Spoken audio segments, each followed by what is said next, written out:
We're here at the Junior Firefighter Camp this summer. We have enthusiastic participants that are here to learn about firefighting, what's entailed in it, kind of what a day in the life of a firefighter is like. We have 14 to 18-year-olds here, and we really want to bring them in to experience what a firefighter is being like. We're here with some other departments from Pocatello, INL, and the surrounding areas as well. It helps the kids get to know what they're getting into, gives them a taste of what we get to do.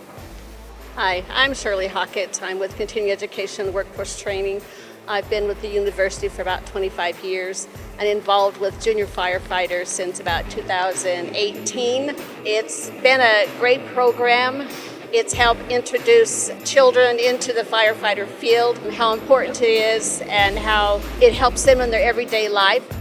It's been a lot of hard work.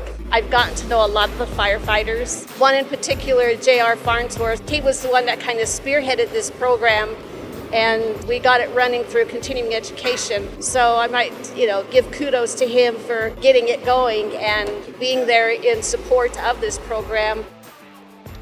The reason that we're here today is because there's never a bad opportunity to come and interact with young people, particularly as they're getting into their teenage years, to show them what the opportunity is for them when they get out of high school, because we hire 18-year-olds that are freshly graduated from high school into the BLM fire service.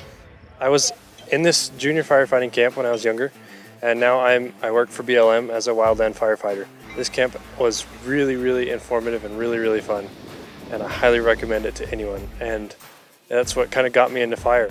When we're talking to some of the kids today, it sounds like a lot of the things they were wanting was EMT, firefighting, dispatch, paramedic, those things, and so I think it's great that we'd be able to give them an idea of what's going on. My job right now is we're going through search rescue drills, and so we're using a fog machine to smoke out this room and show them this is what a house on fire looks like, this is what it feels like, this is you can't see.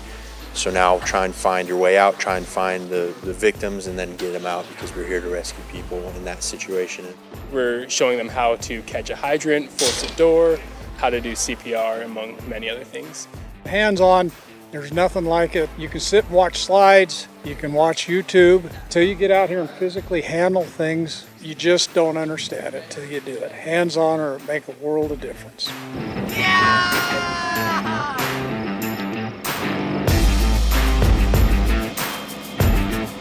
And it's not only a field for men, it's also open to women. We had some of the young ladies from the BLM and the Forest Service talk to our group about what they can do if they don't want to fight fires or if they just want to continue and do it. So it's a good field, it's a good job opportunity for everyone. Home fires, they're nothing like they used to be. These are far more dangerous. It used to be you had 5-10 minutes to work to get people out.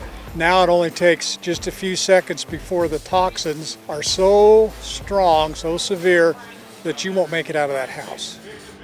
So that's why this is so important. If nothing else, they can carry it home to their family members. If a family member needs CPR, they're there. They have an idea what to do, how to get help there.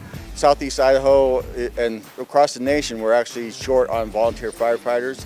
I feel this is a great program to actually get the youth involved and possibly be our next future volunteer firefighters and career firefighters. I think it's important because if we get our young people to care about it, they can have a future in it, but it also helps that they can maintain our forests and our natural lands how we need to.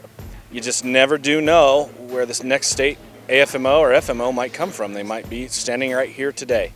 So it's always a good thing to come out and interact and show them what the job entails and show them the equipment that they'll be using in hopes of sparking some sort of interest for the future.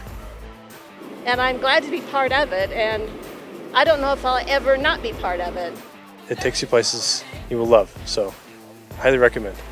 Come over and try it sometime. What he said. Yeah.